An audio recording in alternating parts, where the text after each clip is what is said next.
You know what? You know what's a mantra that I've been living by recently, man? What is that mantra?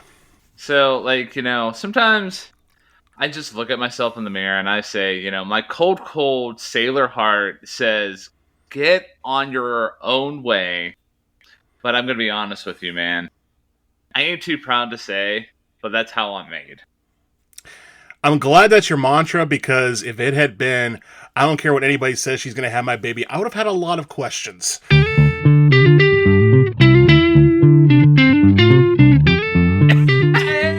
Welcome back, everybody, to the best music podcast on this side of the Mississippi. It is called Hey, Listen to This. And the two gentlemen that you're going to be listening to on this podcast are two dashingly good looking men who share the same middle name. I am the one, the only, the undisputed Ryan James Kearns.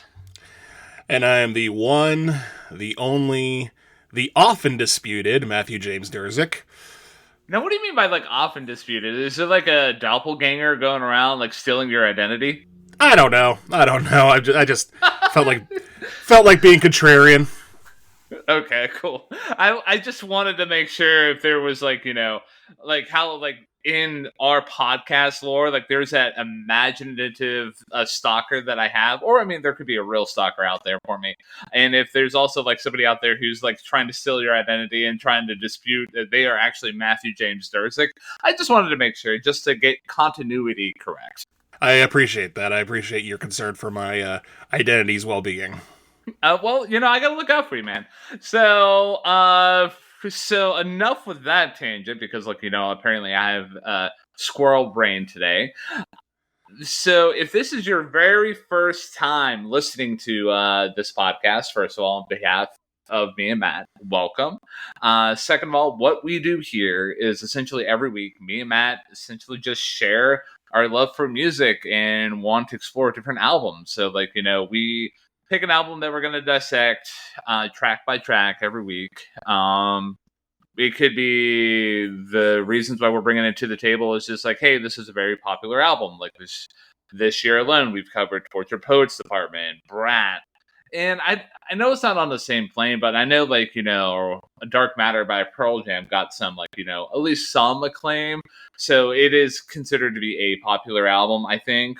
But, and then, on the flip side, there could be, special moments where, hey, this is an album that I've enjoyed in my past, and, it felt like it was a album that was specifically for me.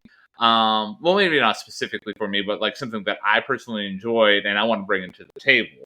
So, last week, Matt, what did we talk about last week?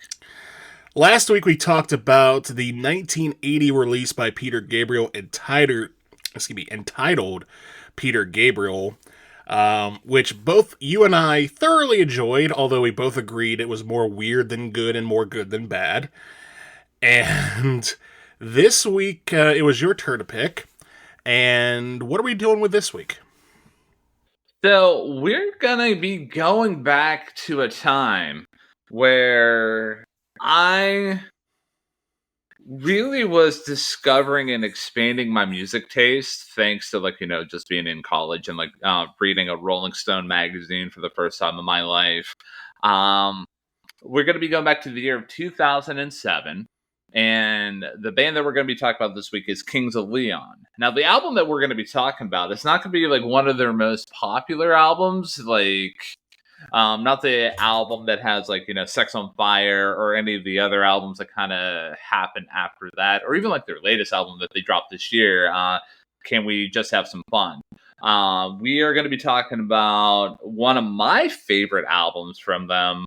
I'm going to be honest with you, it is my favorite album from them, and that album is called Because of the Times.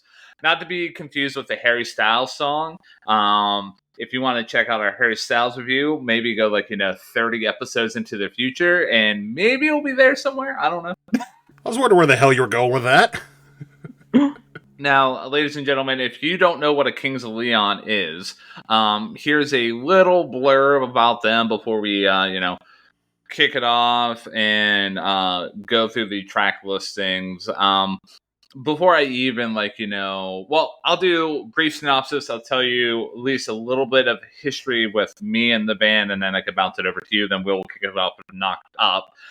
So, Kings of Leon, rock band formed in Tennessee. The band is essentially they're all related, which is a very interesting fact.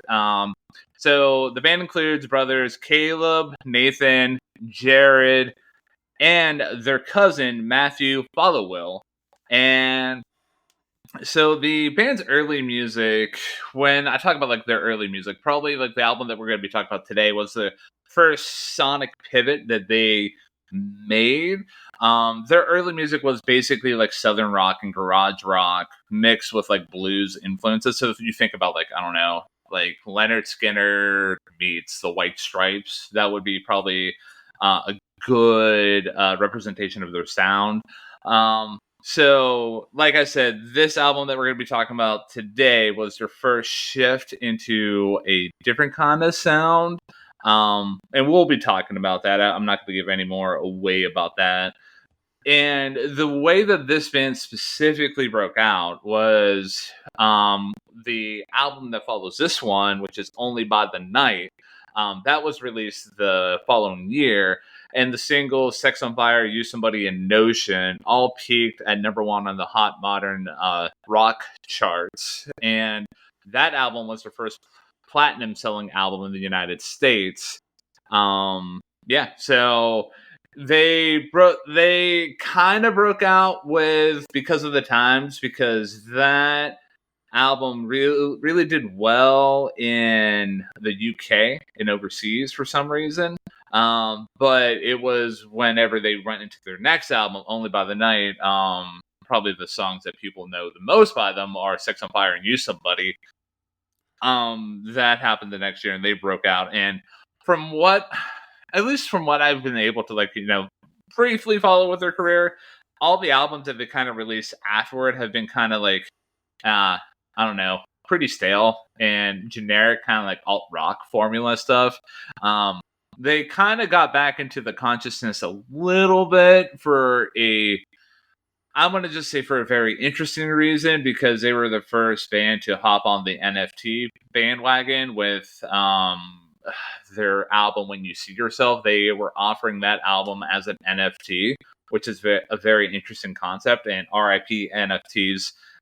Shout out to everybody who invested in wasted dollars in that little scheme there.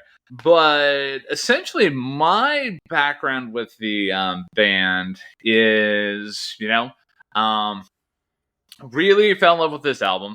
Knew about Sex on Fire and Use Somebody. I thought those were decent tracks. That whole album is a good, decent experience, Only by the Night. And like their previous albums, like I really did appreciate. None of them really have stuck out to me. I know, let's see here. Like Aha, Shake, Heartbreak, and Youth and Young Manhood. Like they just seem like, groovy Southern rock kind of albums.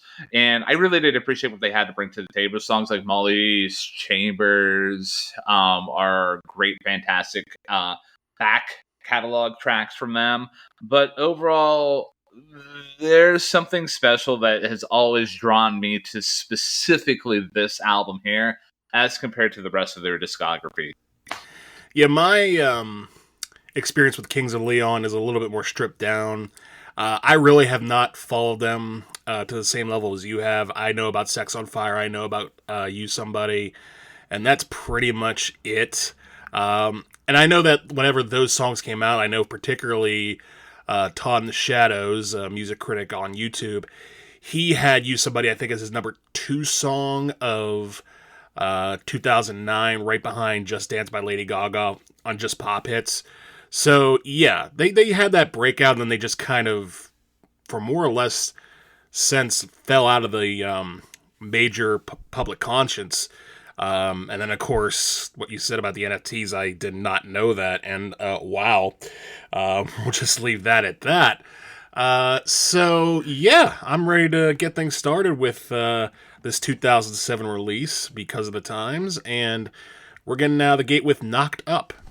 So right away, man, we get with Knocked Up such an interesting feeling track where it's like a nice opening, and you can like kind of just picture like there's this couple traveling at night, and me like with lyrics talking about like she don't care what her mama says, no, she's gonna have my baby. Like you can imagine that this couple's traveling at night, and like they're running away from everything, especially like the way that this is so cleanly recorded. I cannot emphasize that enough. This whole album, and specifically this track here, it's so cleanly recorded. I love moments in this track here where you get that little twingly guitar that adds like a nice starry effect to the track. And then it's like that little bouncy guitar line adds so much as well. It's so minimal, but I love it so much. And I gotta say though, as much as you might LOL at me when I say this, but the whole like she don't care what her mama says, no, she's gonna have my baby. Maybe this is a this could be taken. This is where my brain went. So we talked about in the Torture Poets department the song "Nope, but Daddy, I Love Him." Maybe this is from the point of view of the guy. This is from the. What do you mean by that? Oh well, no, like well, no, that was a bad comparison because like in that song she admits and like not having like being like pregnant. Never mind. Just ignore my random tangent brain. But no, getting back into the track here. Vocally, I love how Caleb sounds here. The way that he's singing the track matches up with the mood and the theme, where it just seems like he has this like it's almost like a lonely sense of youthful rebellion in that hey like the people in the pictures in my life that were supposed to like be there and help support me, they have not provided enough support, and I'm just going to make it out on my own in the middle of the night. I don't know what's going to happen. And when I talk about like I don't know what's going to happen, that's emphasized with the lyrics, taking all that I have to take, this taking's going to shake me. And I love how that is flipped on its head in the last verse with the lyrics, I'm taking all I have to take, this taking's gonna shape me. So this guy is ready to go out and face the world, face to see whatever is gonna come his way with this new partner, this new child, whatever's life is gonna hand him. And like other moments here that I love is just that change up that happens where you go from like that cool little like that groovy atmospheric kind of like groove to like what I would like to say maybe is the chorus. It hits so hard, and I love how it goes right back down into the moon. And yeah, overall though, like fantastic track, and we've already landed at one of my favorite tracks off the album. This is number 3 for me. I totally get that. I am right there with you. In fact, I have it a little higher. It is at number 1 for me right out of the gate. For many of the reasons that you explained, I agree with the way that the tense shuffle of the song sort of hushed.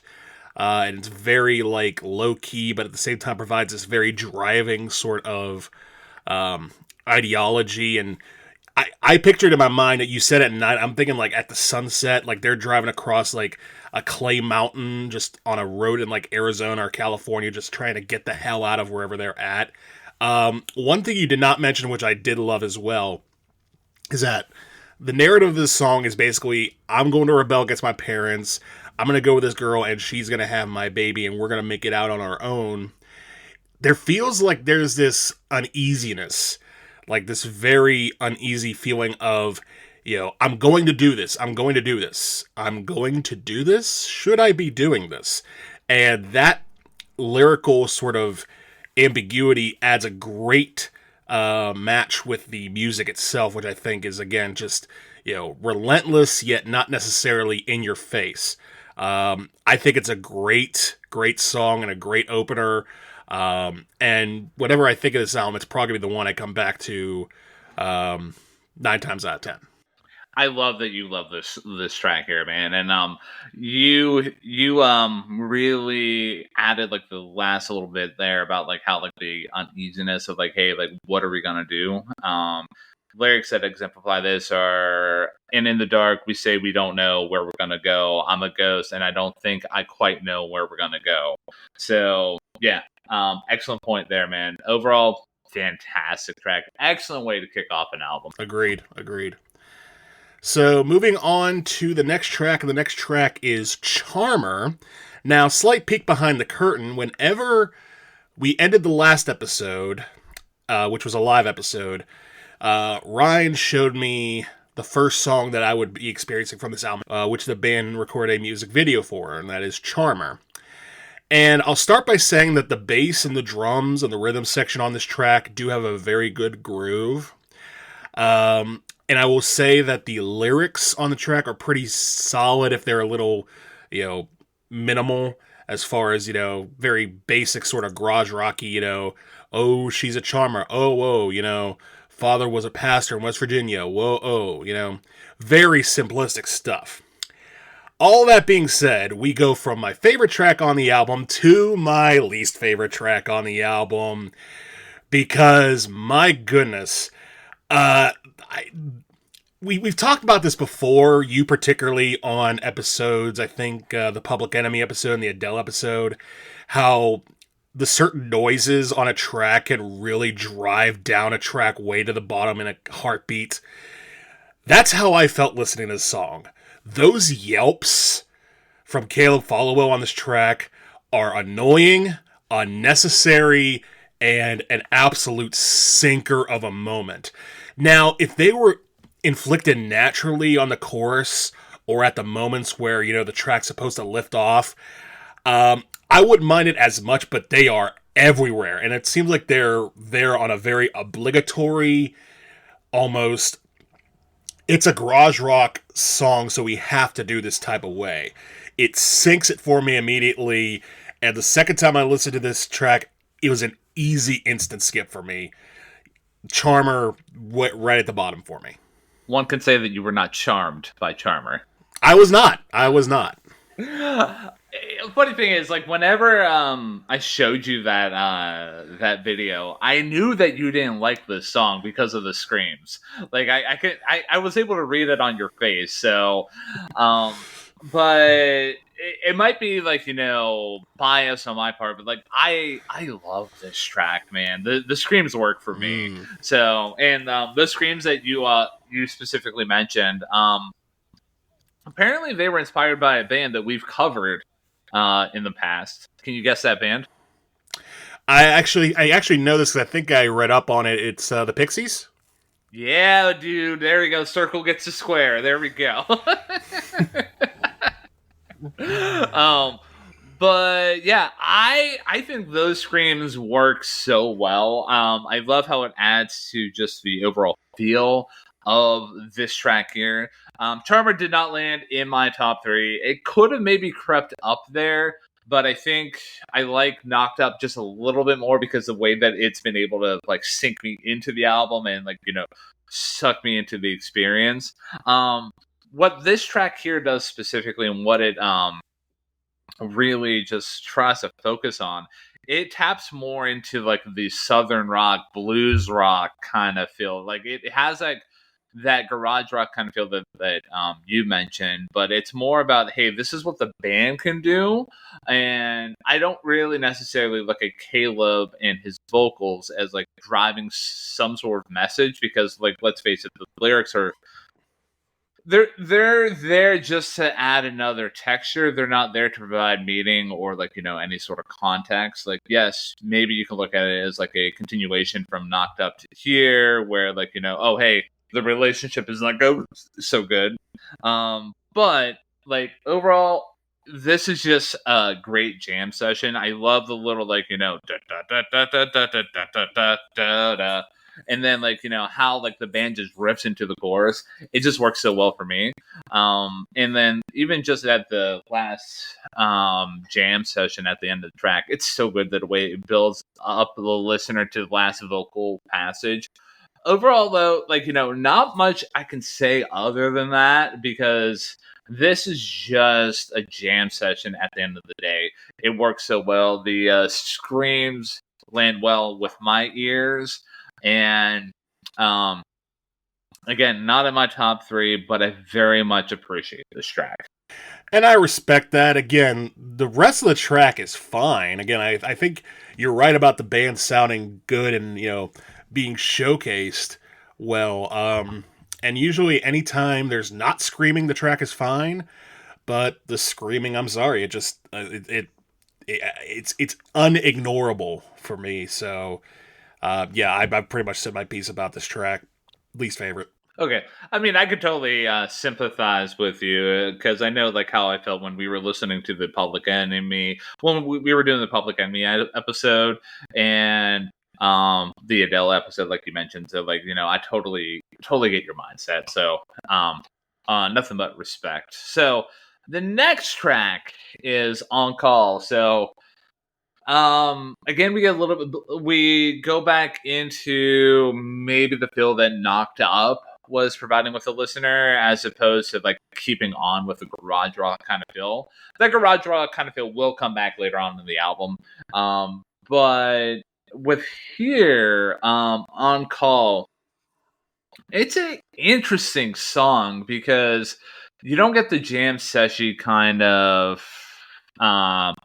groove that Charmer built up, but then you don't really get that kind of like a clear message. Hey, this is what's really going on with Knocked Up.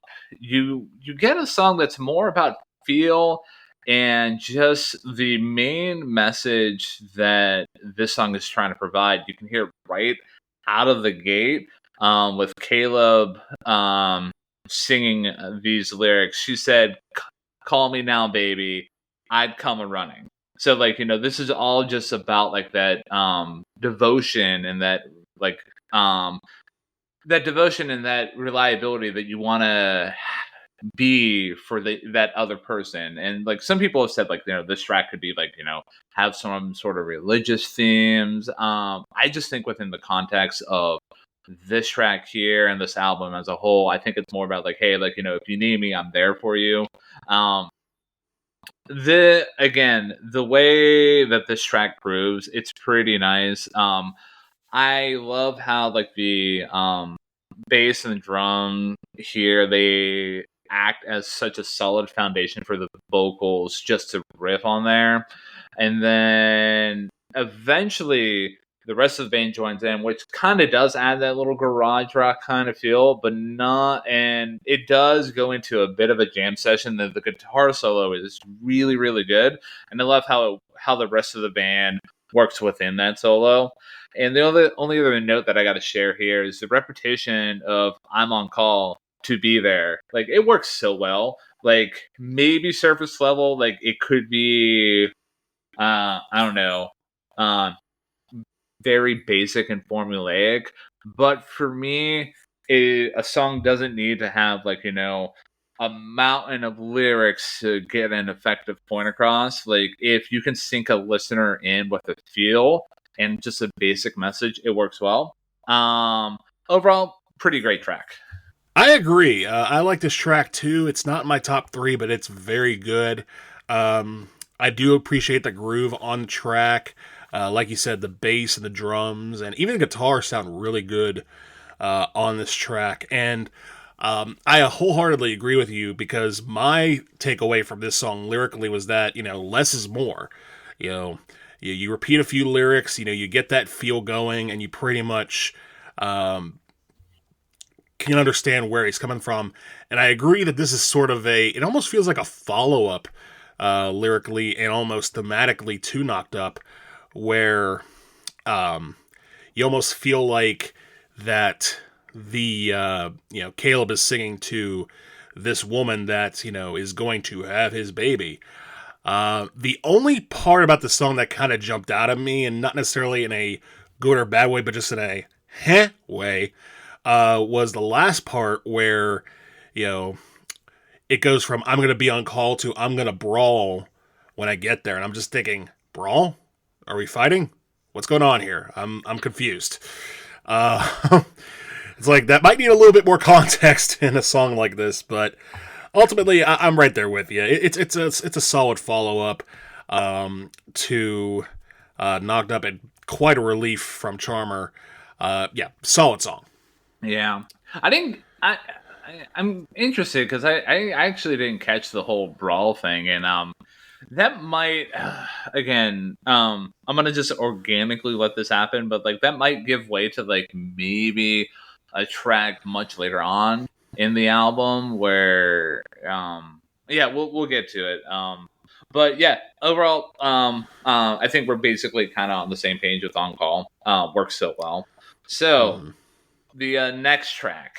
The next track is McFearless. And speaking of brawls, this track is very much a sort of in your face track, not just lyrically, but sonically as well. So apparently, this song originated as lead singer Caleb Follow-Will's attack on the rest of his band, which is to say, members of his family. But as it shaped up and they, started working well together again, he just turned this into a generic, screw all the haters song. Um, and I think that comes across in lyrics, which are very earnest in their paranoia of, all right, you're going to come after me, well, I'm going to come after you. You can't stop me. I am who I am, and you will not take me down. And to match that, and I'm kind of glad you mentioned it at the top of the show, by saying that this band sounds like a mixture of Leonard Skinner and Jack White, because that's the vibe I got from this. Was very much a Jack White type of vibe. Just very frantic. The guitars are over the place. The rhythm section kind of reminded me a little bit of something that Jack White would do with the Dead Weather, and also maybe some of his more recent solo stuff. I thought this track was pretty good. Not in my top three either, but it is a different change of pace that definitely provides a little bit of a different scenario than anything we've gotten so far. Yeah, and I think the thing that as we go further on into this review, the more that I dove into this album after years of being a huge fan of it, is I love how each song brings something new to the table, but it doesn't seem like they're trying to purposely veer out of the way. Um, so you hit the nail right on the head where like this is like you addressed it pretty well with this was supposed to be like a message to the frustrations that he's had with his fellow bandmates or family members, like you said. But it turned out to be like just a screw you to the haters. But like it's interesting though, like because here. The moment I want to highlight here lyrically, it seems like Caleb is actually kind of being pretty open, as opposed to like, just being like, hey, look at me, I'm so tough, and like, blah, blah, blah. The lyrics read, mad cross my T's, try to dot my I's, but that's blinding me. I ain't living that way. I roll my sleeves and make me a better man of me. I might easily just give up on the show. And it might be like from more of a standpoint of like, hey, I'm gonna try to fight and make a name for myself, but like I could just easily just give up. We'll see what's gonna happen. But overall though, like outside of the lyric context, what really drove me to this track here is just the way that the band just tears into it, man. It's so deliciously good. Like it is legitimately top notch, and like right away the way that it begins with that fuzzy guitar intro and then like you get that squealing guitar line, it works so well. And it just in I love how Caleb works within the context of the band jamming, because you get moments where he's peaking and the band just lines up with him to highlight certain words. I'm always a sucker for that, as you know. And then the way that the chorus opens up the track with his crunchy guitars and Caleb basically yelling into the mic yelping into the mic more. That's more of an appropriate word. It works so well. Oh my goodness, man. But yeah, again, like I said with like Charmer, there's not really much to talk about other than like, hey, this is one hell of a jam track. I know we talked about the lyrical front a little bit more than Charmer, but again, I love this track. It's an amazing track. Not in my top three. Wow. Uh, For that to be, call a track amazing and it's not in the top three, that's a interesting perspective. But yeah, no, I agree. This is a great song, but it's not my top three either. Yeah, as simple as that. So moving on to Black Thumbnail. yes. So we get another side of the band here. Like, Black Thumbnail was a track that I really like. It kind of blended before doing this review. It kind of blended into the rest of the tracks here. But this is a really great track, dude. Like the way that it opens up with like that nice open guitar strumming, and then you have Caleb's vocals piercing through. It works so well, and then the way that the rest of the band joins in on the next verse, they are bringing the fire again in terms of like how they're tearing into the track. And I really like specifically here, I really love what the bass is doing in the verses. I think it's entirely unique and really, really good. And on the lyrical front, I know I hinted at it at the beginning of the show with the intro, but I love how this is maybe Kings of Leon's version, and I know like the track here I'm going to reference, I do believe it came out later than this track here specifically, but it's basically like their take on Runaway by Kanye West on the lyrical front being like, hey, like, hey, this is who I am, not going to change. Maybe that track is more, Runaway is more of like, hey, sympathetic and like, hey, this is like, hey, here's to all the assholes, but not talking about Kanye West anymore. But the lyrics here, my cold, cold sailor heart says, "Get on your way. I ain't too proud to say, but that's how I'm made. I'll be that person till my dying day. I try so awful hard, but I can't change." Um, Fantastic lyrics that exemplify the internal struggles that people have, where they see who they are and who they want to be, and they can't see a path to that. And the way that Caleb honestly portrays those vocals and that mindset alongside just such intense grooves that happen in the chorus and the rest of the track, it works out so well. The guitar solo here is really great. And I love how it gets kicked off, because then you get the way it gets kicked off is with Caleb saying, "Now guitar, go get her." Like, oh, that is just so fantastic, man. And one other line I want to highlight here is that, "Don't take these boots off of me when you're thinking I'm dead. I'll still be running from the demons in my head. I'll be that person till my dying day. I try so awful hard, but I can't change." Overall, though, this track is just so good. It was an absolute delight for me to just sit down, examine this track head to toe. Like the jamming aspects and what the vocals are doing on the lyrical front are just so good. And we've arrived at another song in my top three. And this song is number 2 out of the top 3 tracks in this album for me. All right. It is not in my top 3, but I'm interested to hear you say that, you compared it to Kanye West Runaway, in a sense, because to me, the track that it resembled most to me was the previous track on this album. The lyrics to me felt like sort of a vague-ish follow-up to McFearless, where it's still sort of, Caleb trying to fight his way through his own ideas and mindset. But my biggest takeaway from this track, like you said, the band itself is really, really good. The band does a real good kick-ass shuffle. The guitar solo, like you mentioned, is fantastic. Vocals are very deep, very passionate, and you can tell like every word that comes out of his mouth is as heartfelt as it could possibly be. I still think this is a really, really good track, and I can understand why it's in your top three.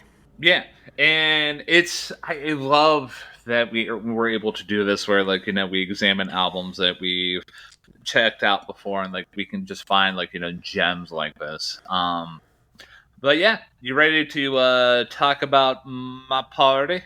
Let's talk about My Party. And this track is very much going in a different direction. Um, Kind of in the same vein as Charmer, but more of a sort of funk groove in a sense. And the groove is quite solid, and Caleb's vocals are pretty solid here. It's sort of like a funky, sort of macho rap type of old school feel to it. But this is my second least favorite song on the album because two main reasons. Number one, the chorus is, and we probably haven't used this term in a while, it is a nothing burger. It's just, ooh, she's at my party. Ooh, she's at my party. Repeat ad infinitum until death. So that's not really much to write about. And also the second verse lyrics, what are they? What the hell are they? I don't know what they are. When he's talking about, burgers and stuff like, dude, if there's not really a context behind that, maybe don't do that. Because you are producing music and lyrics and song and verse for what you hope is a mass audience. So if the mass audience is not going to understand what the hell you're talking about, then maybe refine it just a little bit. And again, it's a shame because the groove on this song is pretty good. And the execution is nice, but what it's executing is really nothing at all. So yeah, I was not a huge fan of this track. I can respect that, and I'm right there with you when it comes to like the chorus.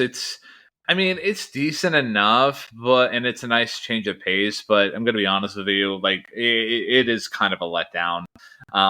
Like because like we said with On Call, like you don't have to like have like a very wordy chorus or like a very wordy section to land an effective track. But all you get there is just she's at my party. She's at my party. Ooh, like it's decent, but it really doesn't add too much for me. That being said, like I feel like I'm a little bit higher on this track than you. Again, not my favorite track though. But well, which it would be interesting if I started talking about this track and it ended up being my favorite track, but I started the discussion by saying, hey, this song, the track, it has a pretty bad chorus. Right. So, but anyways, the groove that starts everything off is pretty nice. The distortion on Caleb's vocals, I'm a little bit of a sucker for it because I love whenever like vocals can be fed through like an effect like that. I feel like it adds a nice texture, and that's only complemented by the bass and drums and how they lead everything up into like an awesome intro section. But like I said, chorus is meh. The way that the thing that kind of saves the track for me though is the way that the band takes off during the end section with the initial pop and then things drop back down. Like it saves the track enough for me. Full disclosure, I do have one least favorite track in the album. But this track, I would say overall, like if it wasn't for the chorus, this could probably maybe creep up into the upper echelon in my rankings in the album, in the rankings of the track on the album here. But it's kind of like upper middle, if you know how if you can picture that. Would this go in the good song bucket? I have it in the great song bucket. Wow. All right. Yeah. Okay. Agree to disagree on that one. Now, I get it, though. The band does sound good. And if you could, look past the lyrics, in a sense, or the lack thereof, I could totally get why someone might appreciate the song. I just couldn't do it. So yeah, I think if you're listening to this album and not paying attention to it, it's fine. But if you're paying a little bit more attention, you might not like what you find. All right. So speaking about not liking what you're gonna find, you ready to talk about True Love Way? Let's talk about True Love Way. Love that segue there. So here, man, here's where we kind of the album starts to lose a little bit of its momentum, because like for a good majority of like all the tracks so far, like there was something that you can sink into, whether it's like a good feel or a good lyrical drive, like there was always something that you can kind of sink into. This track does begin with like another open road feel, and I love the drums and like the ohs, like you can hear like that kick everything off.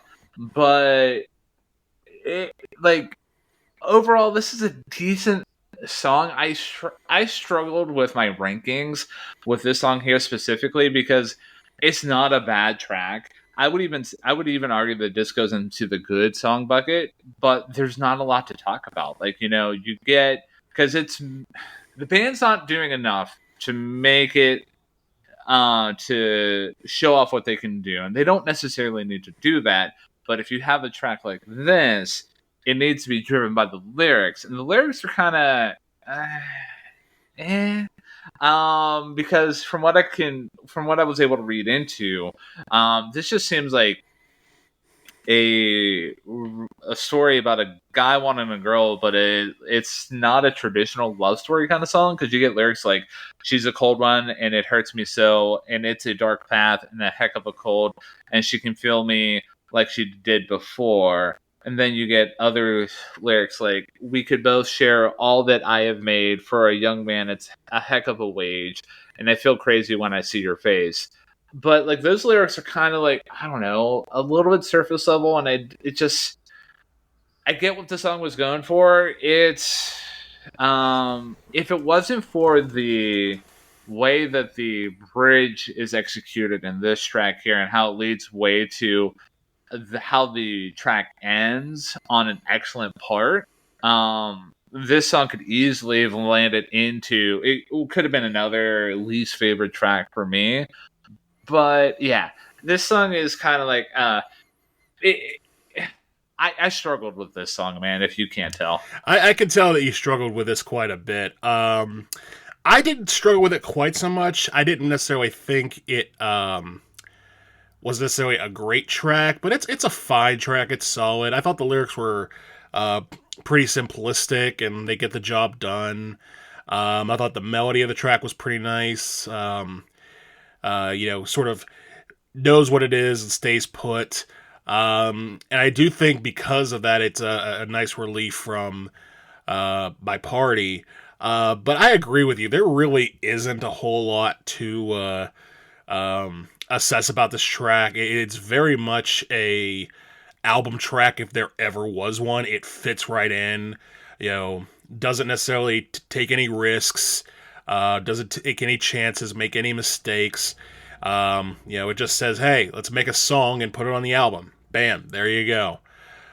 So yeah, I think this song's pretty good. I think it's well performed, and um, yeah, there's really not a whole lot to say about it. And I think you kind of like hit the like your thoughts and feelings about like, hey, it's well performed. It's a decent enough song. Like that's what my feelings are as well. Like there's not a definitive like, oh hey, like this moment kind of really sucks.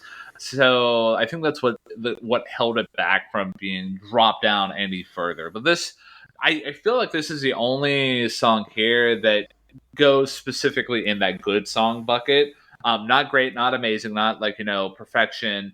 But we'll eventually get to the one song that goes into the not good bucket.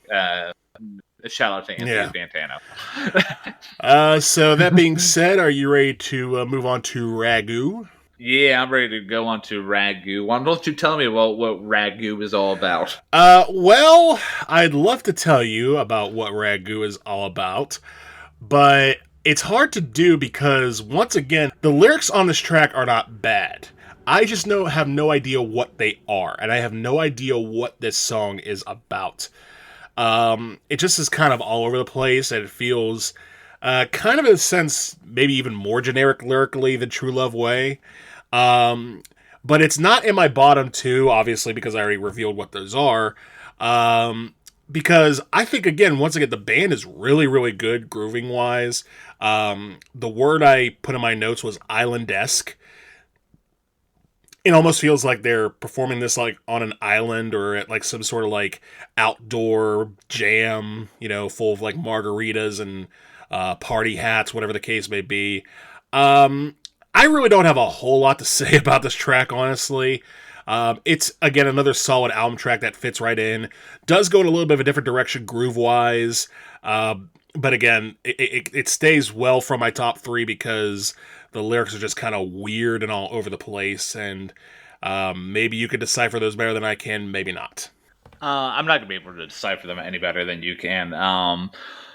But here we land at a very interesting track for me in the album here. So, the way that it starts out is I love the nice bouncy intro and like that islandy kind of vibe.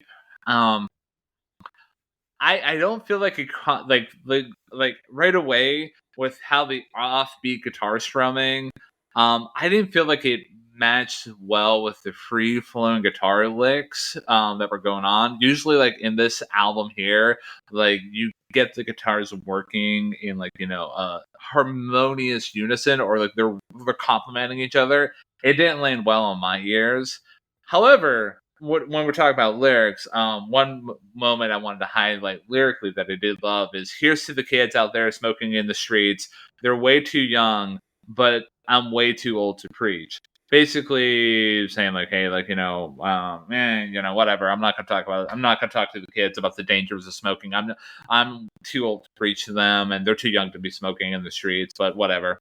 Um, in the verses, I love how Caleb does sound here. But dude, I'm gonna be honest with you. The way that the chorus lands here, it is so bad. Like it halts any steam that the track had going for it, and it changes up the flow of the song so much. It's jarring. And the way that Caleb is sounding, I'm gonna pull up the lyrics right now because I just want to have a reminder of how much I hate this track here. But Spoiler alert. so you get lyrics. Either way, you caught me when you're lying. Like it doesn't land, and like it does, it like usually in choruses within this album here, you get moments where either Caleb is delivering like really great lyrics, or the band's executing a really great backdrop, but like there's nothing there, and it doesn't work within the context of this song here. Like it's almost like somebody copy and pasted this chorus, this crappy chorus, into this somewhat okay kind of track. And it's a shame though that this chorus does exist because it really drags the song down, because earlier tracks have proven that the band can kill it on all fronts. That being said though, like coming out of the anger that I just had with the chorus, the outro is decent though. The repetition of the line saying we ain't ever been to the ocean. We've been running barefoot the stream. We've been running barefoot through the stream. Like it's decent enough, but God, Christ Almighty, Jesus, Joe Biden, Kamala Harris, like that chorus sucks, dude. And I don't need to tell you, but this is my least favorite track on the album. Whew. Well, that was a raging tour de force there. I don't know if I could follow that up, but no, again, just the lyrics you mentioned about kids smoking in the streets, and then on the track he's like, I will follow you wherever, or whatever the lyrics are there, and the outro being about on the beach. Like the lyrics just don't mesh together at all, and you nailed it with the copy and paste feel. Just like it feels like again, I'll mention Todd in the Shadows again because he talked about this with the song "Boom Boom Pow" when he put it on his worst list for 2009. It's basically like they took fragments of other songs and put them together. That's how this song feels. Like they just like, okay, let's get a groove going and let's throw spaghetti at the wall, basically. I don't hate it because the groove is solid enough, but I could completely understand why you're not a fan of this. Yeah, and it's a shame, man, because I thought I loved this album here, but I mean, I do love this album, but it's just a shame that this track exists. But yeah, enough talking about Ragu. I think I'm done with Ragu. I'm ready to talk about some fans. Let's talk about some fans. So we go from a copy and paste kind of track that had basically, it just seemed like the band wasn't in unison, and it just seemed like it wasn't a cohesive message, to a track where I just feel like this song just grooves so well, and that the band is acting as one unit here in terms of how they are providing that feel.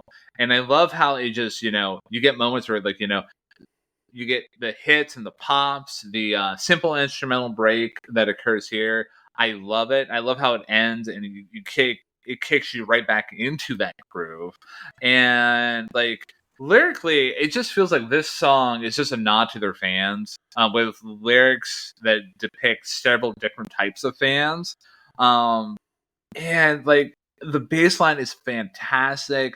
Just overall, the way that, again, that groove and the way that Caleb is sounding, how it's constructed, and how you can just really just get lost into it. It's hypnotic, man. It's just so good. So we go from my least favorite track on the album to my favorite track on the album. And thank Mother Teresa, Kamala Harris. Oh my goodness! I needed this track here.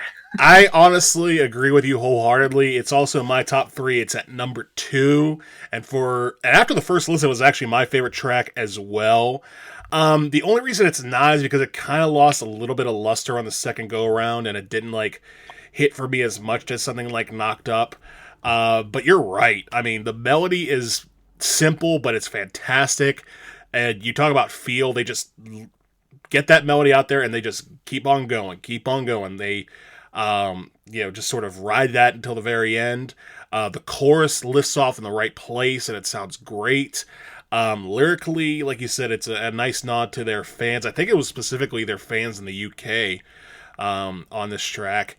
And lyrically, it has the right blend of both ego and humility.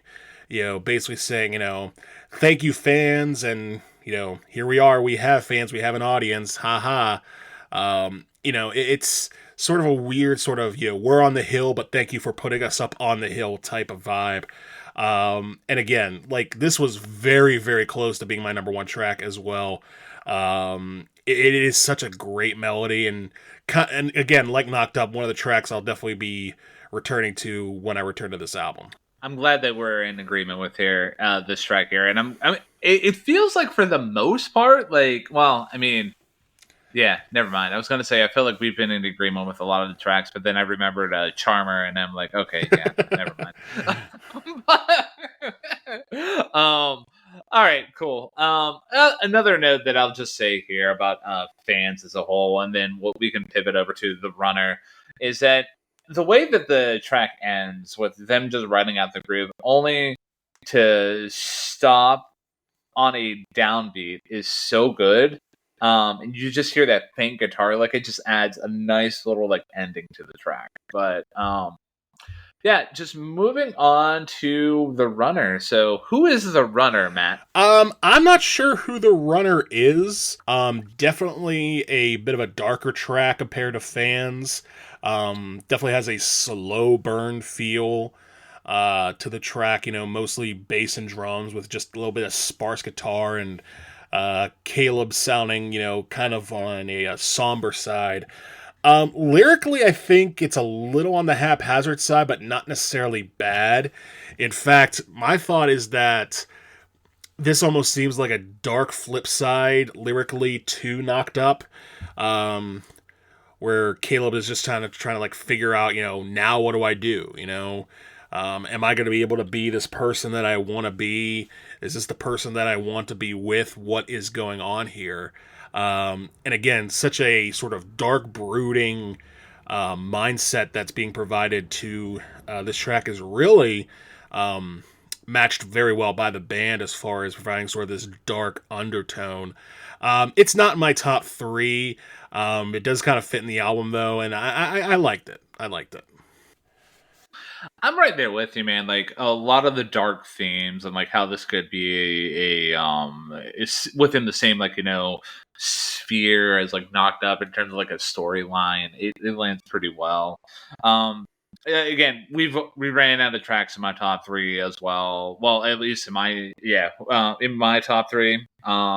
So like this song lands in the great song bucket for me.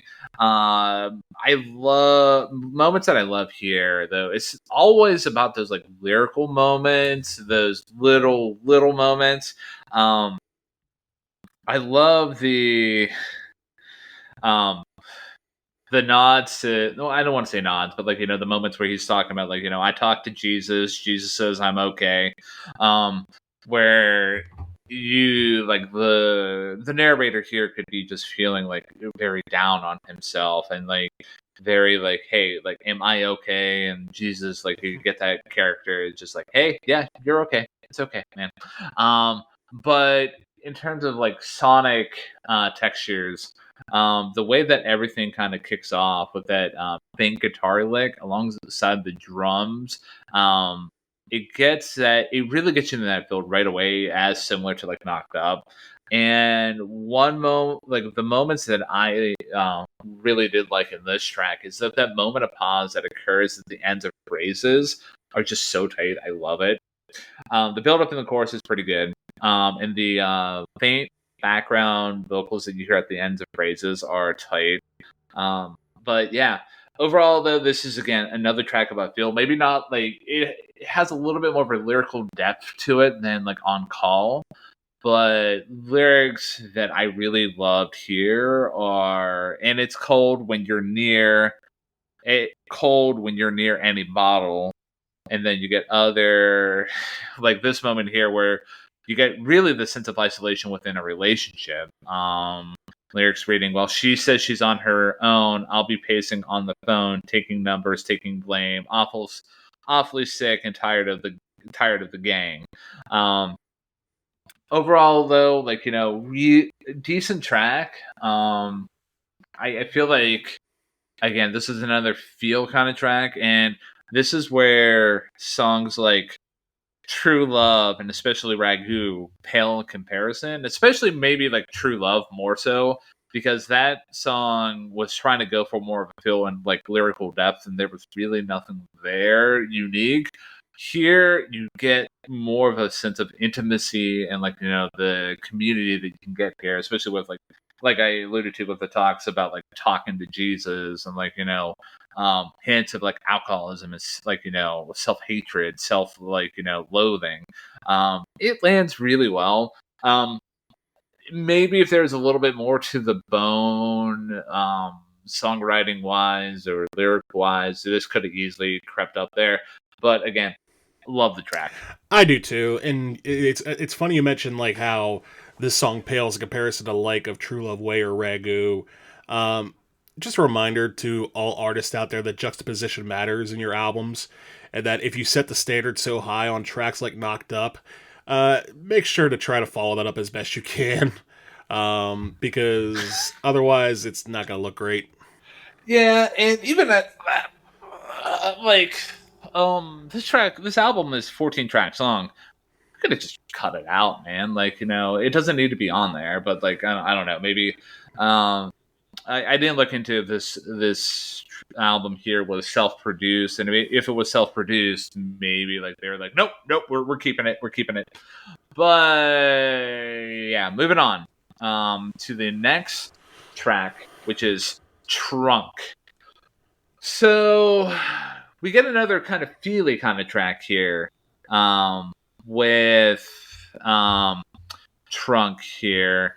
And why don't you tell me about what's in the well, wait, no, I'm going to tell you what's in the trunk, if that's okay. Go for it. I kind of lost the momentum there because I was kind of sucked into the feeling of like the runner, but like Trunk, you get a very interesting track here. Again, not much here lyrically because you get Caleb repeating basically this. He's wooing a lot in this track here, and a lot of the lyrics are, well, she got what I want and she knows what I'm not, and I got 1 mile to go. Almost kind of has like a bluesy kind of feel to it in terms of on the lyrical front. It really works well though. I love the echoes on the Caleb's vocals and the way that the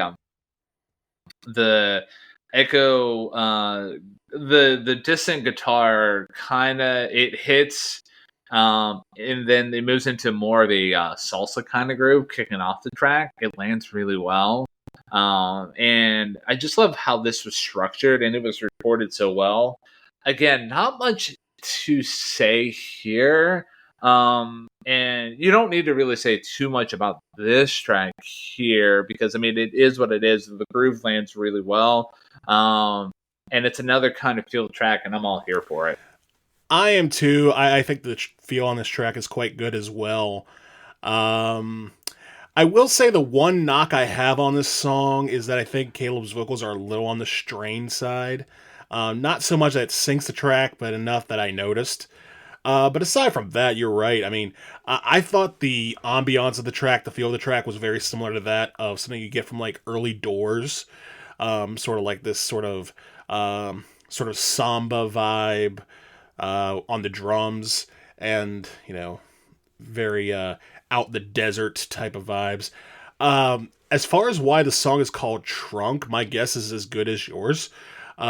Because it feels like maybe there's somebody or something in the trunk that is sort of left to be unexplained. The lyrics don't necessarily do a great job of that, and I'm wondering if that's on purpose. But aside from that, you pretty much hit the nail on the head. It's a great feel track. It's a great album track. And it definitely does provide sort of a nice sonic follow-up to The Runner as far as the kind of darkness that track went into. This kind of follows it up, but doesn't necessarily, dig deeper. It just sort of stays on that same level of darkness. Yeah. So I think we're ready to pivot over to Camaro. Yes, pivoting over to Camaro. And before we move on, I know you mentioned that there was 14 tracks on this album. I only had 13. I ended at Arizona. So to me, Camaro is the penultimate track on this album. So unless I miscounted something, I know there was the bonus track. I'm not sure if you were going to count that or not. We should have talked about that before, but that's all aside the point. Camaro. This song, honestly, I had this in my top 3 when I gave this album a first listen, but it slipped out because I really, really do like the driving feel of this song. I think the guitars on it sound amazing. The band sounds amazing too. And the lyrics, it's pretty much a song about having a Camaro and taking it out for a drive. It's very, cut and dry. But for some reason, I don't know what it is. I mean, this is a song, and I've talked about this before specifically with Pearl Jam. Speakers may vary, and so your enjoyment may vary based on your speakers. Because I listened to this first through my TV, and I was like, oh, this song cooks. It's so good. And then I listened on my phone, it's like, oh, this song's all right. It's fine. It's cool. It's nice. So I feel like this is a track that would probably work better live with a bit more of a sonic oomph to it. But still, it's a solid, good track, and definitely one that you know is good for driving on a sunny afternoon somewhere. I'm right there with you. And before I dive into my further thoughts about Camaro, um, I think my brain did a mental slip when I said it was like 14 tracks because, like, I think when I ended my review discussion with Arizona, so we're on the same Oh, page okay. there. But like, I think I saw somewhere that they didn't even include like the bonus track as like a they didn't label it as a bonus track. They're like, oh, hey, it's just another track. And I'm like, that's where my brain filled in that 14th track. And this even adds more credence to my argument about just cut off Ragu and they make it a 12 track album. I mean, that's perfect. 13? Come on, man. It's unlucky, dude. What are we doing here? That's amateur work. Um, but Camaro, though this track here slaps. It kind of like it has the same kind of like feel and like as like Charmer, where you get into more like a garage rock pure kind of feel. You don't get the screams and the yelps that Caleb Followill was doing in um Charmer here, but it just works. This track here works so well. The bass work here is killer. I love the squealing guitar work at the ends of verses. I love, me, I love that little accents that you get there at the ends of like certain areas. And then like the solo in the jam session after the second verse, it's so tight. And um actually it's funny that this song here kind of reminds me of something that Jet, the band, remember Jet? But Jet would do with like lyrics reading, I'm making eyes through my sharp sunglasses. She's such a rat. Now I'm packing her cigarettes. Like that just seems like, such a, like a devil may care. I'm such a badass kind of like, mentality. I will say though, like, it just the only thing that kind of maybe holds the track back from like taking it up to that next level. A great again, like this is landing in that great song bucket for me. It's just the track just kind of ends out of nowhere. It's just like, and we're done. Like it just maybe you could add it on like a proper ending instead of giving it a Stephen King kind of ending where it's just like and that's it. But overall, though, for a track in its own right, great track. Love how it sets up the last track here, Arizona, pretty well. But yeah, love it, man. I love it too. And quick side note, I am fascinated that you mentioned the band Jet because I literally just listened to Get Born just the other day on my walk. So that is that would be a fascinating review to do them. But we will throw that down the line at some point. I am ready to close things out with Arizona. Me too, man. So Arizona, yeah, like it just I feel like on this track here, you get the you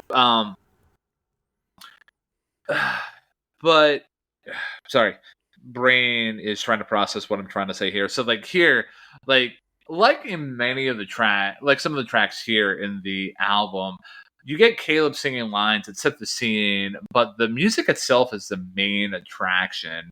I love the synths and the plucky guitar notes that you can hear in the background. They add such a great texture. The feel of the verses with this feeling of like open hope, it works so well. And the way that the track kicks off with the guitar groove and the drums works so well as well. And that lead guitar line, it's just so smooth. I love it so much. And here is where I'm gonna complete the arc where I think it was in the song On Call where at the very end Caleb was hinting at now I'm gonna brawl. You get lyrics here where Caleb says, now go stand up to a giant, say that I'm a fighter, too drunk to remember, too drunk to shake hands. My face is lying on the pavement, tasting something awful. I hate when that happens. So I mean, that could be maybe like an illusion, like a part two, the way to end out that story. Um, Overall though, like I feel like it ends the album off on a pretty great note. But like a lot of the tracks here in the album, like this is landing in that great song bucket for me. But maybe like there could have been like one or two things that could have been a little bit different to like, really kick it over the edge for me, and maybe knock out a couple of the other tracks that I have in my top three. But overall, solid way to end off the album. I think it's a little more than solid. I have it in my top three at number three. And honestly, I'm gonna disagree with you a little bit. I think the lyrics are the star of the show here. Not that the band sounds bad; they do sound great. I do agree that their sort of subtleness that they bring to the table is very nice. But what really gets me about this song is I actually, when doing the lyrical analysis of this song, I looked at the story behind it, and apparently, this song is about the band making a visit to a brothel. And Caleb basically admitting, hey, we got drunk one night, we decided that we wanted to go to a brothel and, get some action. And the way my mindset was so anxious that I couldn't actually even do anything. Like, there was a girl that was so beautiful that I couldn't even get up the courage to be like, hey, let's do this. It's more like, hey, you're so beautiful. Why are you here? What is going on? And the way the lyrics sort of describe that, and especially the way it ends with, I think I kind of like her. I think I do. I love that a song like this exists. That a song about a macho guy being so anxious and nervous that he can't go to a brothel and do brothel things. Um, any type of song that exposes that level of anxiety is a slam dunk home run in my book. And also, what I love about the track too, and we've talked about this many times on the show, particularly in the Disintegration episode by The Cure. The outro just leaves a lot of room for the listener and for the band to breathe and just sort of close things out. So, yeah, this track firmly landed in my top three. It is a great way to close it out. You know what? I just drew a lyrical connection to in my head, because like you talked about like Caleb, like going to this brothel, going into like finding this beautiful woman and can't do anything because he's just like, wait, you're so beautiful, what, you don't belong here. Um, in the age of like CDs, and how like if you went from the last track and if you didn't change it off, it takes you back to the first track. Maybe that there's a connection where Caleb falls in love with this woman, and they're gonna drive off into the sunset, and he doesn't care what her mama says because she's gonna have his baby. Like it's an interesting comparison there, man. And I did pick up on the tale of like the one night stand. I didn't actually, and props to you for doing the research on this. I didn't look into like the song a whole lot, but like that whole tale about him going to like a brothel, like it adds a lot of good context there. So yeah, overall, great way to end off the album, though. It is a great way to end off the album. And since we did end off the album, there's only one thing to say. We did it. We did it. We discovered. We became kings of Leon. Okay, I'm not even gonna try to steal your thunder there, because like I was gonna make a play off of the album title. I'm like, nope. You got it, man. Thank you. All right, so I'm gonna let you go first in your overall thoughts and ratings of the album. All right. Honestly, this album was pretty good. And again, like you said, a lot of it was based on feel. A lot of it was based on the band being in a really tight groove. There were a few moments, again, like with My Party and Charmer, that I did not like. There were some other moments I thought were a little on the generic side, like True Love Way. But ultimately, this was an album where, again, I think the band really started to flesh out its lyrical and sonic muscle.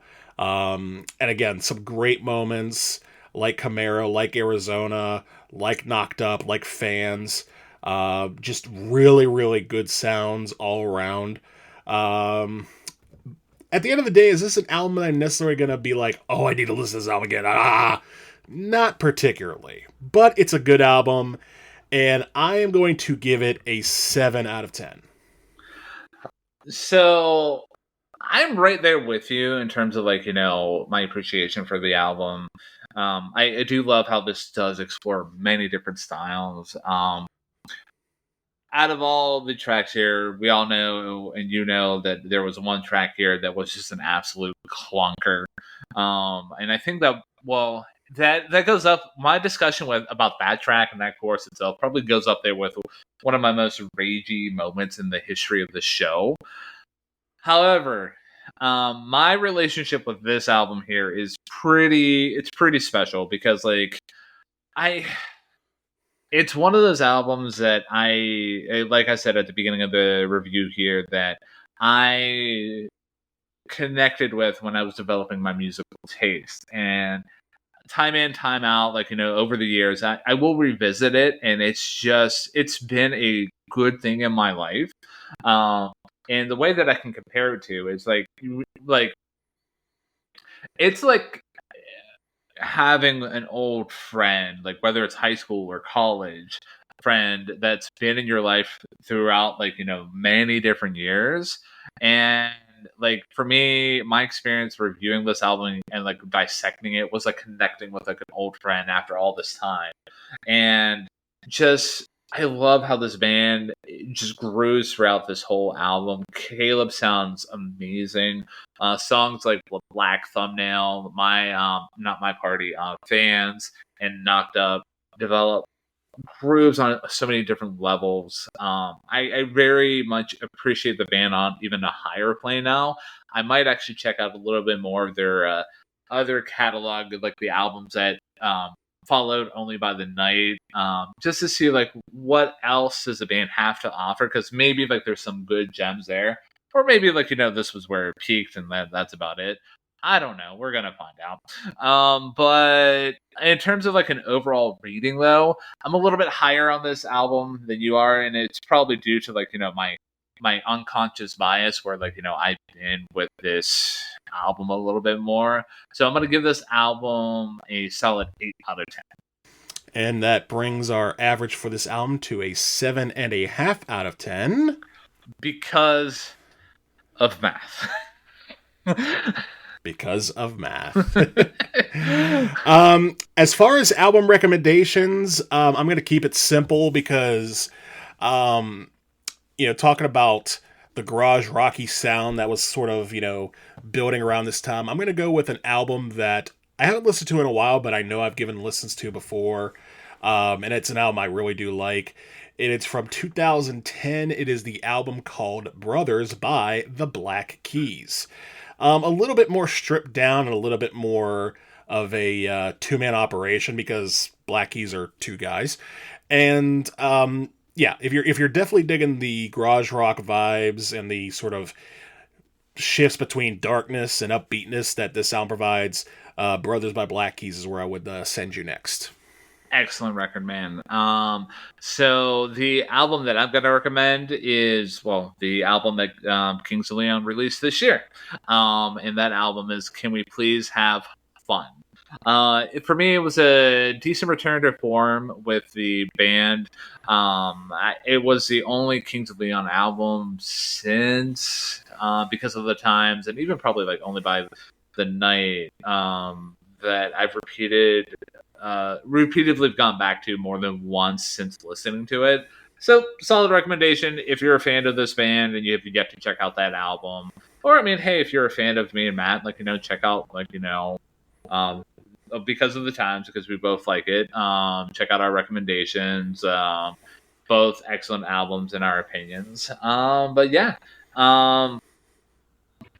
that being said, I think we have discovered thoroughly what Because of the Times by Kings of Leon brought to the table. We expressed our opinions appropriately. So I got one question for you now, Matthew. What's that? What are we gonna go next? What's next on this docket here? I'm gonna keep things simple for our next choice here. Well, my options are gonna be simplistic. We're gonna be sticking with rock, and we're gonna be heading to the '90s, and this is where your decision comes in. Your options are 1991 or 1999. 1991. 1991? All right. We are going to talk about a self titled album, one that has sort of become a staple in rock history, and that is the self titled album by Metallica. That's going to be next. Oh my. Okay. Here we go. Here we go now. All right. All right. Cool. That should be a very fun episode, man. So, I'm very much looking forward to it. So, ladies and gentlemen, if you've not checked out what is essentially often referred to as the Black Album by Metallica, first of all, hi, welcome to the world. Second of all, make sure that you check it out. Even if you've checked it out in the past, just give it a spin before next week's episode. That way you are familiar with what me and Matt are going to be talking about, and that way you can vibe with our discussion. So yeah, Matt, do you have anything else to add about this review before we send it on out? No. I think this album was pretty good. I thoroughly enjoyed it for the most part, and I'm glad you selected it. Thank you, man. I very much. This was one of the albums that, whenever we started doing the show, that I really wanted to bring to the table, and I'm glad that you did enjoy it. But yeah.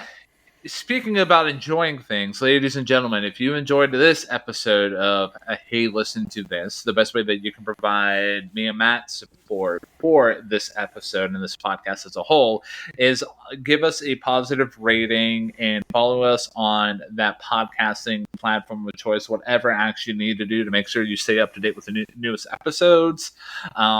If you have an idea for a new episode, the email is ttheylisten@gmail.com. If you're curious about social media, links are down in the episode description down below. And yeah, that's pretty much it for this review and this episode as a whole. So for the last time in an episode about where two men who share the same middle name discover what it means to be a king of Leon because of the times that we are currently living in, I am the one, the only, the never disputed Ryan James Kearns. And I am the one, the only, the new king of Leon himself, Matthew James Durzik. And yeah, I appreciate the ability to do this review because, life has been maybe a little bit hard for me as of late. But, here's another mantra that I have. So, hard times as we go, we know what times will change. But I tell you what, man, I talked to Jesus. And do you want to know what he said? What does he say? He says that I'm okay.